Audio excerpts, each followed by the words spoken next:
വിദ്യാഭ്യാസ രംഗം സമാപിച്ചു.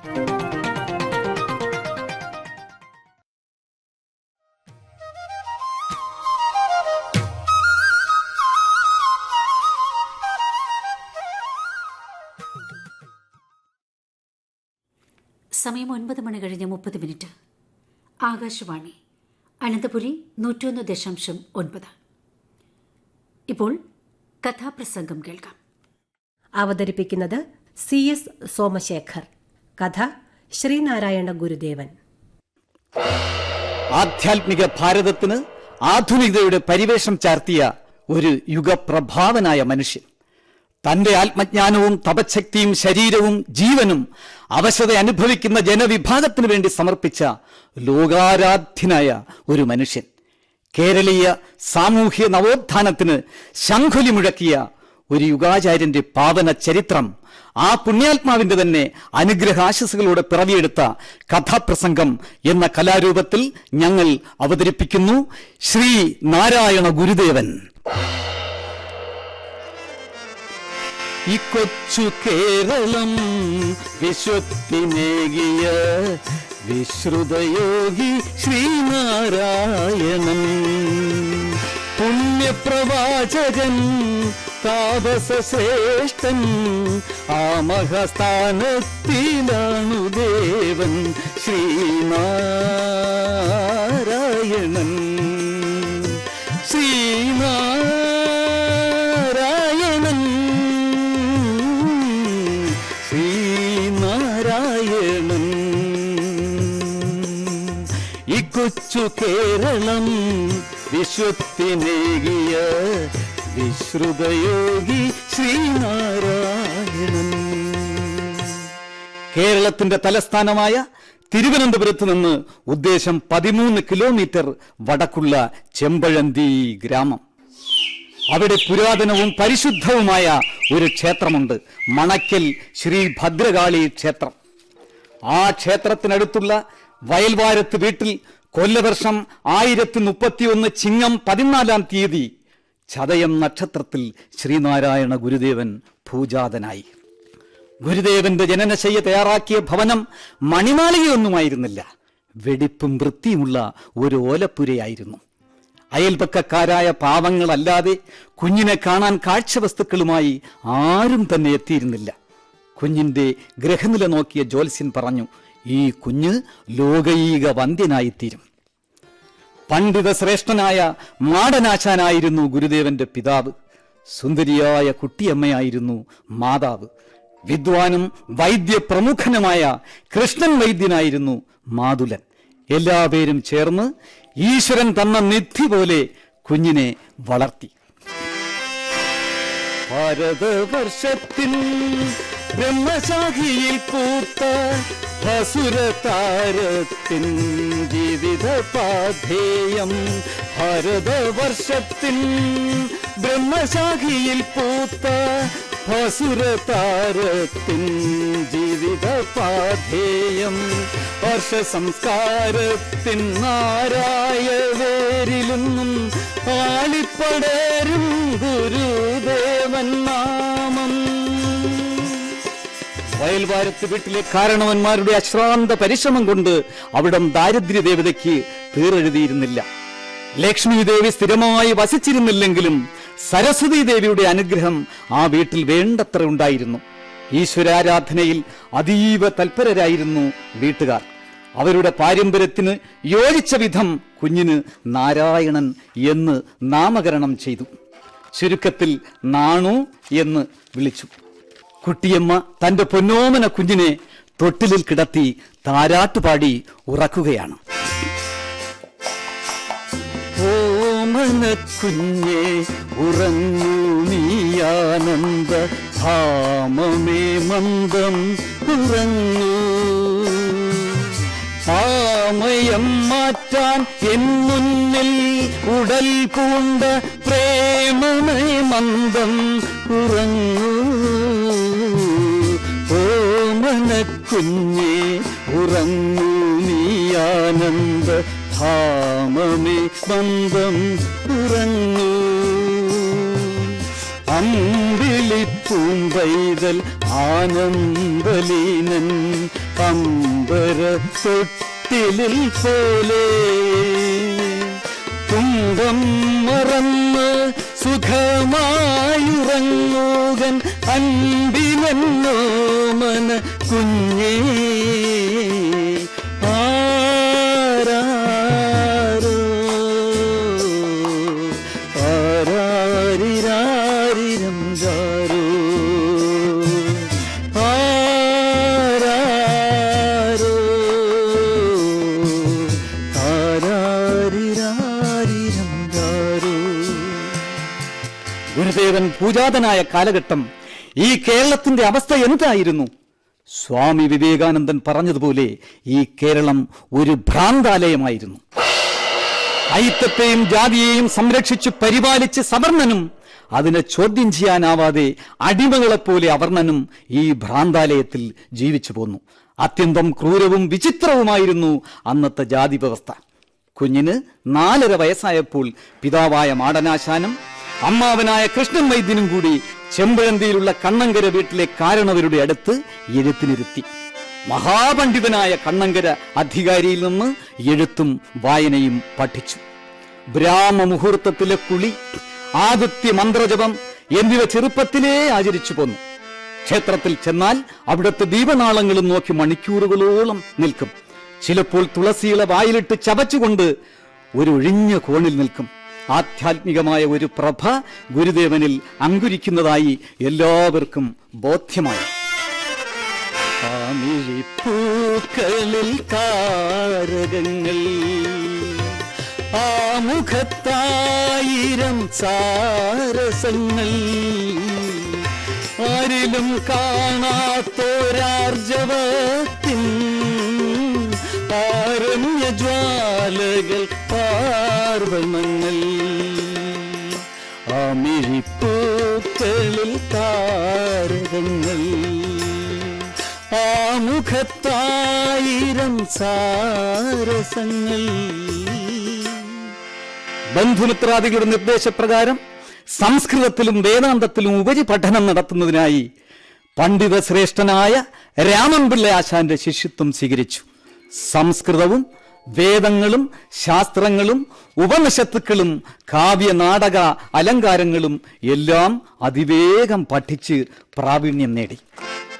4 വേദവും 6 ശാസ്ത്രവും ഗീതയും വേദസാര സർവവും ആയുർവേദവും ജ്യോതിശാസ്ത്രവും അഭ്യസിച്ച് ക്രമദ്വിതീയനായി. ആത്മീയ ജീവിതത്തിലേക്ക് അദ്ദേഹത്തിന്റെ ശ്രദ്ധ തിരിഞ്ഞു പോകാതിരിക്കാനായി വീട്ടുകാർ ഒരു വിദ്യാലയം സ്ഥാപിച്ചു കൊടുത്തു. ഗുരുദേവൻ മറ്റു കുട്ടികളോടൊപ്പം അധകൃത വിഭാഗത്തിലുള്ള കുട്ടികളെയും പഠിപ്പിച്ചു. ഉന്നത കുലജാതിക്കാരിൽ പലർക്കും ഇത് ഇഷ്ടപ്പെട്ടില്ല. ചിലർ നേരിട്ട് തന്നെ ചോദിച്ചു, അവർ തീണ്ടൽ ജാതിക്കാരല്ലേ? കൊള്ളാം, തീണ്ടലും തൊടിയിലുമൊക്കെ മനുഷ്യനുണ്ടാക്കിയതാണ്. വിദ്യാദേവതയ്ക്ക് തൊടിയിലും തീണ്ടലും ഒന്നുമില്ല. അവർ പിന്നൊന്നും പറഞ്ഞില്ല. എല്ലാവരും പിരിഞ്ഞുപോയി. ആത്മീയ കാര്യങ്ങളിൽ അതീവ ശ്രദ്ധാലുവായി കഴിയുന്ന ഗുരുദേവനെ കൊണ്ട് ഒരു വിവാഹം കഴിപ്പിക്കാൻ അച്ഛനും അമ്മാവനും തീരുമാനിച്ചു. അവർ ഗുരുദേവനോട് പറഞ്ഞു, നീ ഒരു വിവാഹം കഴിക്കണം. വിവാഹം കഴിച്ച് കുടുംബജീവിതം നയിക്കണം. ഗൃഹസ്ഥാശ്രമികൾക്കും ഈശ്വര സേവ ആകാമല്ലോ. ദയവുണ്ടായി അച്ഛനും അമ്മാവനും എന്നോട് പരിഭവിക്കരുത്. ഞാൻ വിവാഹ ജീവിതം ഇഷ്ടപ്പെടുന്നില്ല. നീ അത് പറഞ്ഞാൽ പറ്റില്ല. നമുക്ക് വേണ്ടപ്പെട്ട സുന്ദരിയും സുശീലയുമായ ഒരു പെൺകുട്ടിയുണ്ട്. അച്ഛന്റെ അനന്തരവൾ കാളിയുടെ കാര്യമല്ലേ പറയുന്നത്? അതെ, എനിക്ക് വിവാഹമേ വേണ്ടച്ഛാ. ഞങ്ങളത് തീരുമാനിച്ചുറപ്പിച്ചു. നീ അത് നടത്തണം, നടത്തിയേ പറ്റൂ. നിന്റെ സഹോദരി നിനക്ക് വേണ്ടി താലികെട്ടി പുടവ കൊടുത്ത് വിളിച്ചു കൊണ്ടുവരും. നീ അവളെ ഭാര്യയായി സ്വീകരിക്കണം. അന്നത്തെ ആചാരമനുസരിച്ച് സഹോദരന് വേണ്ടി സഹോദരി താലികെട്ടി പുടവ കൊടുത്താലും മതി. ആ വിവാഹത്തിന് അംഗീകാരമുണ്ടായിരുന്നു. ശ്രീനാരായണ ഗുരുദേവന്റെ വിവാഹം നിശ്ചയിച്ച ദിവസം തന്നെ നടത്താൻ തീരുമാനിച്ചു. പക്ഷേ വധൂഗൃഹത്തിലേക്ക് പോകേണ്ട സമയമായപ്പോൾ വരനെ കാണുന്നില്ല. വരനില്ലാതെ ബന്ധുക്കൾ വധൂഗൃഹത്തിലെത്തി. വേളി മണ്ഡപത്തിൽ കാളി എന്ന യുവസുന്ദരി പ്രവേശിച്ചു. മഴവില്ലിന്റെ മനോഹാരിതയെ വെല്ലുന്ന ആകാര സൗഷ്ഠവം. എല്ലാവരും ആ യുവസുന്ദരിയെ ശ്രദ്ധിച്ചു. നീണ്ടിരുണ്ടു ചുരുണ്ട മുടി, നീലത്താമര ഇതൽ മിഴി നീണ്ടിരുണ്ടു ചുരുണ്ട മുടി നീലത്താമര ഇതൽ മിഴി തിങ്കൾ കലയുടെ നിടിലതടം മഴവിൽ തഴുകിയ പൂമേനി തിങ്കൾ കലയുടെ നിടിലതടം മഴവിൽ തഴുകിയ പൂമേനി. വിവാഹ മുഹൂർത്തത്തിന്റെ സമയമായി. വധുവിന്റെ കഴുത്തിൽ വരന്റെ സഹോദരി താലികെട്ടി പുടവയും കൊടുത്തു. വായ്ക്കുരവയും നാഗസ്വരമേളവും ആർപ്പുവിളിയും മുഴങ്ങി. വിഭവ സമൃദ്ധമായ സദ്യയും കഴിഞ്ഞ് എല്ലാവരും വയൽവാരത്ത് വീട്ടിലെത്തി. സമയം സന്ധ്യയായി, രാത്രിയായി. വിവാഹ വസ്ത്രവും അണിഞ്ഞ് പുതുമണമാളനെയും കാത്ത് പുതുമണവാട്ടി മണിയറയിൽ കണ്ണുവയ്ക്കാതെ കാത്തിരുന്നു. കാന്തന്റെ മോഹന രൂപം ഒരു നോക്ക് കാണുവാനും ആ മധുരമൊഴി ഒന്ന് കേൾക്കുവാനും ആ പാവം പെൺകുട്ടി നിറഞ്ഞ പ്രതീക്ഷയോടെ കാത്തിരുന്നു. ഗുരുദേവൻ വന്നില്ല. ഒരു നോക്കു കാണുവാൻ, ഒരു വാക്കു കേൾക്കുവാൻ, ഒരുമിച്ചിരുന്നൊന്നു കഥ പറയാൻ. ഒരു നോക്കു കാണുവാൻ, ഒരു വാക്കു കേൾക്കുവാൻ, ഒരുമിച്ചിരുന്നൊന്നു കഥ പറയാൻ. ആവിരി മാറി തലവച്ചുറങ്ങാൻ ആരോ മലാളോ കൊതിച്ചുപോയി. ആവിരി മാറി തലവച്ചുറങ്ങാൻ ആരോ മലാളോ കൊതിച്ചുപോയി.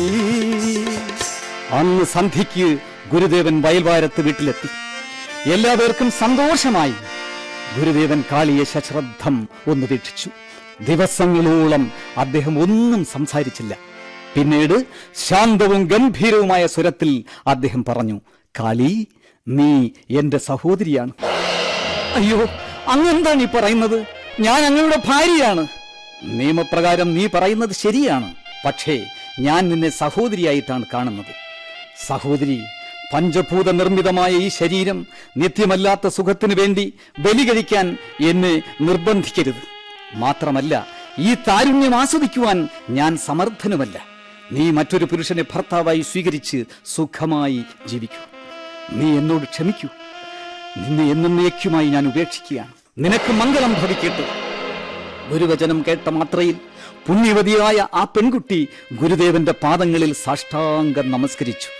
അങ്ങനെ ആ ദാമ്പത്യത്തിന്റെ കൊടിയേറ്റും ആറാട്ടും കഴിഞ്ഞു. ആത്മസാക്ഷാത്കാരത്തിന് വേണ്ടിയുള്ള കരുക്കൾ സമ്പാദിച്ച് ജന്മസാഫല്യം നേടുന്നതിനു വേണ്ടി അദ്ദേഹം സ്വന്തം വീട്ടിൽ നിന്ന് ഇറങ്ങി നാടായ നാടെല്ലാം ചുറ്റി സഞ്ചരിച്ച് വിജനമായ പല സ്ഥലങ്ങളിലും അടവിയുടെ നികടത്തിലും കാട്ടാറുകളുടെ തടങ്ങളിലും പുണ്യസ്ഥലങ്ങളിലും പുണ്യക്ഷേത്രങ്ങളിലും ഒരു അവധൂതനെ പോലെ സഞ്ചരിച്ച് കൊടും കാനനത്തിൽ ഹിംസ്ര ജന്തുക്കളുടെ നടുവിൽ കായ്കനികൾ ഭക്ഷിച്ച് കാട്ടരുവിയിലെ ജലവും പാനം ചെയ്ത് ജീവിച്ചു. അക്കാലത്ത് അദ്ദേഹം ഒരു ദിവസം വാവനാപുരത്ത് വെച്ച് വിദ്യാധിരാജ ശ്രീ ചട്ടമ്പി സ്വാമികളെ കണ്ടുമുട്ടി. അദ്വൈതത്തിൽ അടിയുറച്ച് വിശ്വസിച്ചുകൊണ്ട് ജാതിമത ചിന്തകൾക്കതീതമായി ആധ്യാത്മികതയുടെ സോപാനങ്ങൾ കടന്നു കയറിയ ശ്രീ ചട്ടമ്പി സ്വാമികൾ കേരളത്തിലെ ആത്മീയ നഭസിൽ ഇതാ ഒരു സിന്ധുഗംഗ സംഗമം. വിദ്യാധിരാജൻ ശ്രീ ചട്ടമ്പി സ്വാമികൾ വേദാന്ത സാരജ്ഞ സാർവഭൗമൻ. വിദ്യാധിരാജൻ ശ്രീ ചട്ടമ്പി സ്വാമികൾ വേദാന്ത സാരജ്ഞ സാർവഭൗമൻ. പരമഭക്താരകൻ സകല കലാനിധി പരമാചാര്യൻ പരിപൂർണൻ. പരമഭക്താരകൻ സകല കലാനിധി പരമാചാര്യൻ പരിപൂർണൻ. വിദ്യാധിരാജൻ ശ്രീ ചട്ടമ്പി സ്വാമികൾ വേദാന്ത സാർവഭൗമൻ. ചട്ടമ്പി സ്വാമികളുടെ വേദാന്ത ജ്ഞാനവും വിദ്യാകുശലതയും ഗുരുദേവനെ അത്യധികം ആകർഷിച്ചു. ചട്ടമ്പി സ്വാമികൾ ഗുരുദേവനെ യോഗവിദ്യാ പഠനത്തിനായി തൈക്കാട്ടയ്യാവിന്റെ അടുത്ത് കൊണ്ടുപോയി. അയ്യാവിൽ നിന്നും വളരെ വേഗം യോഗവിദ്യ ഗുരുദേവൻ പഠിച്ചു. ചട്ടമ്പി സ്വാമികളും ഗുരുദേവനും ഒരുമിച്ച് വർഷങ്ങളോളം നിരവധി നാടുകൾ സഞ്ചരിച്ചിട്ടുണ്ട്. ആത്മജ്ഞാനം നേടുന്നതിനായി ശ്രീനാരായണ ഗുരുദേവൻ മരുത്വാൻ മലയിലേക്ക് പോയി. മരുത്വാൻ മലയിലെ പിള്ളത്തടം ഗുഹാതടത്തിൽ ഉഗ്രമായ തപസ് അനുഷ്ഠിച്ചു. കഠിന തപസ്സിന്റെ ഫലമായി മഹാദേവ ദർശനത്താൽ സച്ചിദാനന്ദം പൂണ്ട സ്വാമി തൃപ്പാദങ്ങൾ സാവധാനം ഗുഹാതടം വിട്ടിറങ്ങി. മരുത്വാൻ മലയിൽ നിന്ന് നെയ്യാറ്റിൻകരയ്ക്കടുത്തുള്ള നെയ്യാറിന്റെ തീരത്ത് അരുവിപ്പുറം എന്ന സ്ഥലത്ത് അദ്ദേഹം വന്നു. പുഞ്ചിരി പൊഴിക്കുന്ന പൂക്കളും കാറ്റിലാടുന്ന ലതകളും സുഗന്ധവാഹിയായ മന്ദമാരുതനും നിറഞ്ഞ നെയ്യാറിന്റെ തീരം. അഗസ്ത്യാർകൂടത്തിന്റെ ശിവശിരോസ്ഥിയിൽ നിന്നുദ്ഭവിച്ച് കൈവരികളായി പിരിഞ്ഞ് ചിരിച്ചും കളിച്ചും പാറമേൽ തട്ടി പാരം പളുങ്കുപണി ചിതറി പതഞ്ഞൊഴുകുന്നു സുന്ദരിയായ കല്ലാർ. പാളികൾ സ്വയം ഉരുകി ഉരുകി പടരും തിരമാലകൾ ഒരു കുളിരലയായി പുണരും. ഹിമപാളികൾ സ്വയം ഉരുകി ഉരുകി പടരും തിരമാലകൾ ഒരു കുളിരലയായി പുണരും. പുഴയായി പല വഴിയായി ഒരു പനിനീർ മഴയായി ഒഴുകി കര തഴുകി കനലൊളി കാന്തികൾ വിതറി. അരുവിപ്പുറം ഗുഹാതടത്തിൽ വെച്ചാണ് ഭഗവാൻ സുബ്രഹ്മണ്യസ്വാമി ഗുരുവിന്റെ മുമ്പിൽ പ്രത്യക്ഷപ്പെട്ടത്. അനുഗ്രഹം നൽകി അരുവിപ്പുറത്ത് വെച്ച് സ്വാമി പല അത്ഭുത പ്രവൃത്തികളും ചെയ്തിട്ടുണ്ട്. അനേകം രോഗികൾക്ക് രോഗശാന്തി നൽകി, ദുഃഖിതർക്ക് ആശ്വാസം പകർന്നു, അംഗവൈകല്യമുള്ളവരുടെ വൈകല്യം മാറ്റി. ഒരു വീട്ടിലെ ചാത്തനേറ് നിർത്തിയതും വാതരോഗിയെ എഴുന്നേറ്റ് നടത്തിയതും ക്ഷയരോഗിയെ അരോഗ ദൃഢഗാത്രനാക്കിയതും ഭ്രാന്തനെ ബോധവാനാക്കിയതും എന്നുവേണ്ട എന്തെന്ത് അത്ഭുത പ്രവൃത്തികൾ അദ്ദേഹം കാട്ടിയിരിക്കുന്നു. ഭക്തജനങ്ങളുടെ നിർദ്ദേശപ്രകാരം സ്വാമി ദേവപ്രതിഷ്ഠ നടത്താൻ തീരുമാനിച്ചു. ശ്രീനാരായണ ഗുരുദേവൻ നെയ്യാറിൽ കിടന്ന ഒരു ശിലാവിഗ്രഹം എടുത്ത് പാറമേൽ പ്രതിഷ്ഠിച്ചു. ആയിരക്കണക്കിന് വർഷങ്ങളായി നിലനിന്നിരുന്ന ഒരു സാമൂഹ്യ വ്യവസ്ഥിതിയിൽ വിപ്ലവകരമായ മാറ്റത്തിന്റെ ധന്യമുഹൂർത്തം. കേരള ചരിത്രത്തിൽ പുതുയുഗത്തിന്റെ പിറവിക്ക് നാന്ദി കുറിച്ച സുമുഹൂർത്തം. അരുവിപ്പുറത്തെ ശിവപ്രതിഷ്ഠ നാട്ടിൽ വളരെയധികം കോളിളക്കം സൃഷ്ടിച്ചു. ചില സവർണ മേധാവികൾക്കും ഇത് സഹിച്ചില്ല. അനേകം നൂറ്റാണ്ടുകളായി തങ്ങൾക്ക് മാത്രമേ ദേവപ്രതിഷ്ഠ നടത്താൻ അധികാരവും അവകാശവുമുള്ളൂ. കേവലം 32 വയസ്സ് മാത്രം പ്രായമുള്ള ഒരു സന്യാസി ഈ നിയമം ലംഘിച്ചിരിക്കുന്നു. സവർണ മേധാവികൾക്ക് അസഹനീയമായ ആത്മരോഷമുണ്ടായി. അവർ അരുവിപ്പുറത്തേക്ക് തിരിച്ചു. നിങ്ങൾ ശിവപ്രതിഷ്ഠ നടത്തി എന്ന് കേട്ടത് ശരിയാണോ? ശരിയാണ്. ഇതുവരെ അവർണ ജാതിയിൽപ്പെട്ട ആരും ശിവപ്രതിഷ്ഠ നടത്തിയിട്ടില്ല എന്നുള്ളത് നിങ്ങൾക്കറിയാമോ? അതിനെന്താണ്, ഞാൻ ഈഴവ ശിവനെയാണ് പ്രതിഷ്ഠിച്ചിരിക്കുന്നത്. അവർ പിന്നൊന്നും പറഞ്ഞില്ല. അവർ പിരിഞ്ഞുപോയി. അരുവിപ്പുറം ക്ഷേത്രഭരണത്തിന് വേണ്ടി ഗുരുദേവൻ ശ്രീനാരായണ ധർമ്മ പരിപാലന യോഗം രൂപീകരിച്ചു. ഈ സംഘമാണ് പിൽക്കാലത്ത് SNDP യോഗമായി രൂപാന്തരം പ്രാപിച്ചത്. SNDP യോഗത്തിന്റെ പ്രഥമ സെക്രട്ടറിയായി പ്രവർത്തിച്ചത് സ്നേഹഗായകനായ മഹാകവി കുമാരനാശാനായിരുന്നു. ദീർഘദർശിയായ ഗുരുദേവൻ കുമാരനാശാന്റെ സകലവിധമായ ഉന്നതിക്കും വേണ്ടി പ്രവർത്തിച്ചു. SNDP യോഗത്തിന്റെ പ്രവർത്തന മേഖല വിപുലപ്പെടുത്തുന്നതിനു വേണ്ടി മഹാകവി കുമാരനാശാനും ഗുരുദേവനും കൂടി നാടുനീളെ സഞ്ചരിച്ചു. അദ്ദേഹത്തിന്റെ പാദപാംസുക്കൾ പതിയാത്ത ഒരു സ്ഥലവും കേരളത്തിൽ കാണുകയില്ല. ഗുരുദേവൻ ഒരു സന്ദേശത്തിലൂടെ മാനവ സമൂഹത്തോട് പറഞ്ഞു, സംഘടന കൊണ്ട് ശക്തരാവുക, വിദ്യ കൊണ്ട് പ്രബുദ്ധരാവുക. ഗുരുദേവന്റെ പ്രവർത്തനങ്ങൾ കൂടുതൽ വിപുലപ്പെടുത്തുന്നതിന് വേണ്ടി ഒരു ആസ്ഥാനം വേണമെന്ന് ചിന്തിച്ചുകൊണ്ട് പല സ്ഥലങ്ങളിലും ചുറ്റി സഞ്ചരിച്ചു. ഒരു സ്ഥലവും അദ്ദേഹത്തിന് ഇഷ്ടപ്പെട്ടില്ല. അവസാനം ദക്ഷിണ കാശി എന്ന് പ്രസിദ്ധമായ വർക്കലയിൽ എത്തി. ശിവഗിരി കുന്നും പരിസരവും അദ്ദേഹത്തിന് വളരെ ഇഷ്ടപ്പെട്ടു. ശിവഗിരിയിലെ കാലാവസ്ഥയും പ്രകൃതി ഭംഗിയും ലോകത്തൊരിടത്തും കാണുകയില്ല. ശിവഗിരിയിൽ തന്നെ ആകട്ടെ ഇനിയുള്ളതിന്റെ ആസ്ഥാനം എന്ന് അദ്ദേഹം തീരുമാനിച്ചു. ശിവഗിരിയിൽ സ്വാമി ഒരു മഠം സ്ഥാപിച്ചു. അനേകം സന്യാസി ശ്രേഷ്ഠന്മാരും ഭക്തജനങ്ങളും സമുദായ സ്നേഹികളും ശിവഗിരി മഠത്തിലേക്ക് പ്രവഹിക്കാൻ തുടങ്ങി. അദ്ദേഹം പിന്നീട് ഭക്തജനങ്ങളുടെ സഹകരണത്തോടെ ഒരു ക്ഷേത്രം പണിയിക്കുകയും വിദ്യാദേവതയുടെ പ്രതിരൂപമായ ശാരദാദേവിയെ പ്രതിഷ്ഠിക്കുകയും ചെയ്തു. പ്രീണിതാശയൻ ശിവഗിരിയിൽ പ്രതിഷ്ഠിച്ച ശോണിതൻ ഭാഗ്യക്കൂമ്പാം ഭാരതാംബയെ സ്വയം.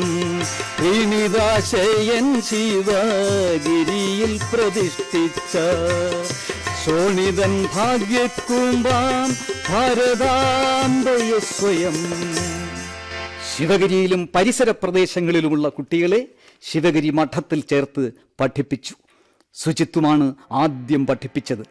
പിന്നീട് ബാലപാഠവും സംസ്കൃതവും ഗീതയും വേദാന്തവും പഠിപ്പിച്ചു. കുട്ടികൾക്കെല്ലാം പ്രാർത്ഥിക്കാൻ വേണ്ടി ഗുരുദേവൻ രചിച്ചതാണ് ദൈവദശകം. കരുണാമയനായ ഭഗവാൻ ശ്രീനാരായണ ഗുരു അദ്വൈത സത്യമാകുന്ന ഉജ്ജ്വല രത്നത്തെ ഒരു കൊച്ചു ചിമിഴിലാക്കി ലോകത്തിന് നൽകി അനുഗ്രഹിച്ച കൃതിയാണ് ദൈവദശകം.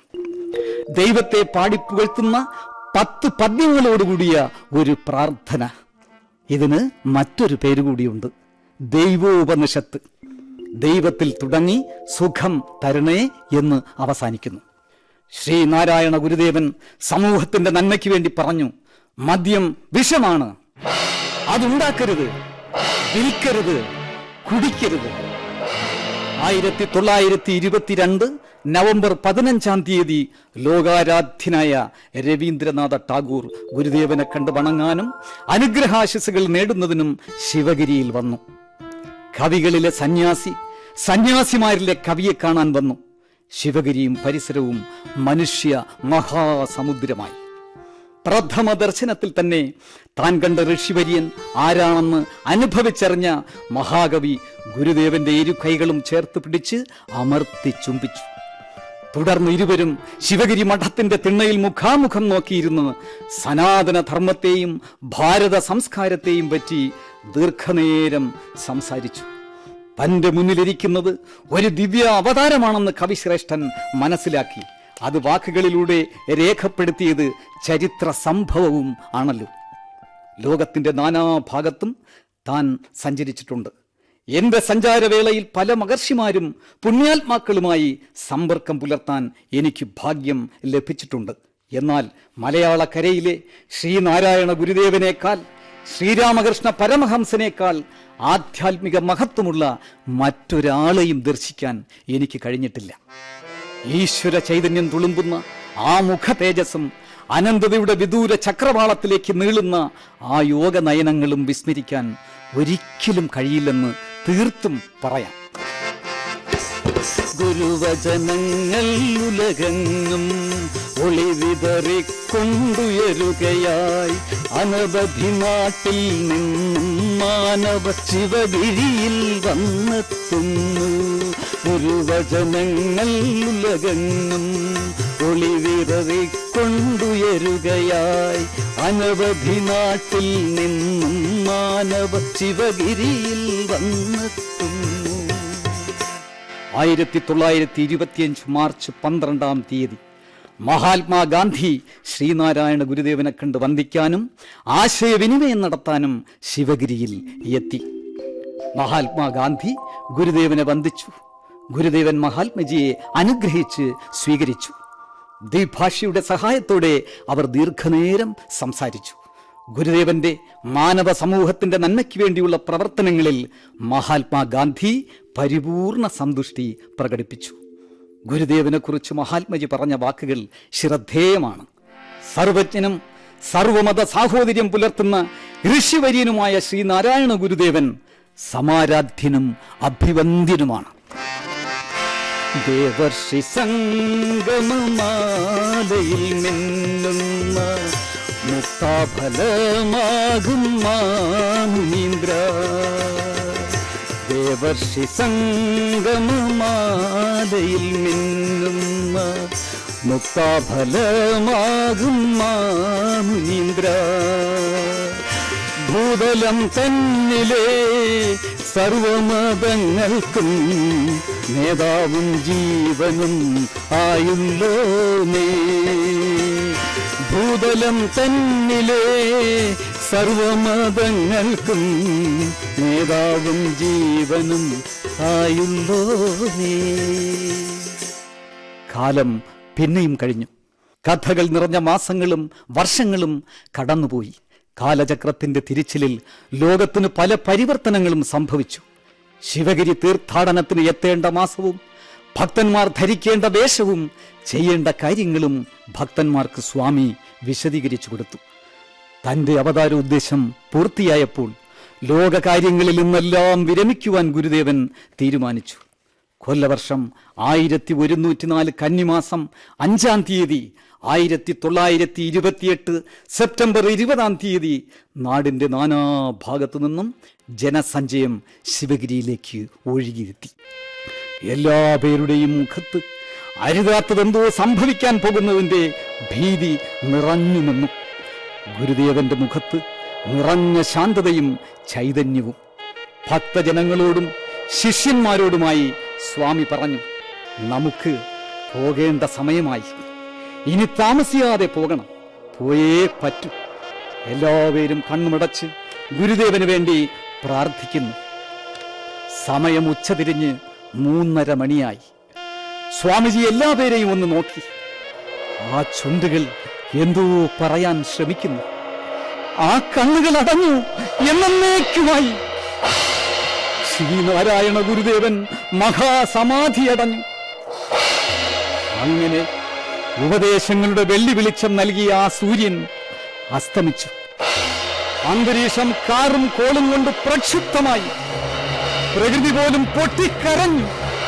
അറബിക്കടൽ തിരമാലകളാൽ അലറിക്കരഞ്ഞു. ലോകം മുഴുവൻ കണ്ണീരൊഴുക്കി വിലപിച്ചു. ആ ധർമ്മദീപം എന്നേക്കുമായി പൊലിഞ്ഞു. അജ്ഞാന അന്ധകാരത്തിൽപ്പെട്ട് ലക്ഷ്യമില്ലാതെ നട്ടം തിരിഞ്ഞ ലോക പഥികരെ ശാന്തിയുടെയും സമാധാനത്തിന്റെയും ശാദ്വല ഭൂമിയിലേക്ക് നയിച്ച മാർഗദർശി ശ്രീനാരായണ ഗുരുദേവൻ.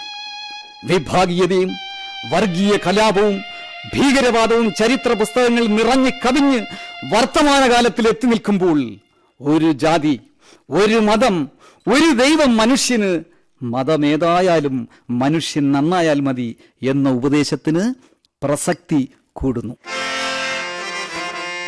ശിവഗിരിവാസ സദ്ഗുരുദേവ കൃപാവിലാസ വരദായക. ശിവഗിരിവാസ സദ്ഗുരുദേവ കൃപാവിലാസ വരദായക. മുക്തിപ്രസാദ മധുരം നൽകൂ, അറിവിൻ ദീപം തെളിക്കൂ. മുക്തിപ്രസാദ മധുരം നൽകൂ, അറിവിൻ ദീപം തെളിക്കൂ.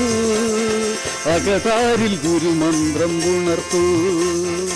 ഒരു ജാതി, ഒരു മതം, ഒരു ദൈവം മനുഷ്യന്. ഒരു ജാതി, ഒരു മതം, ഒരു ദൈവം മനുഷ്യന്.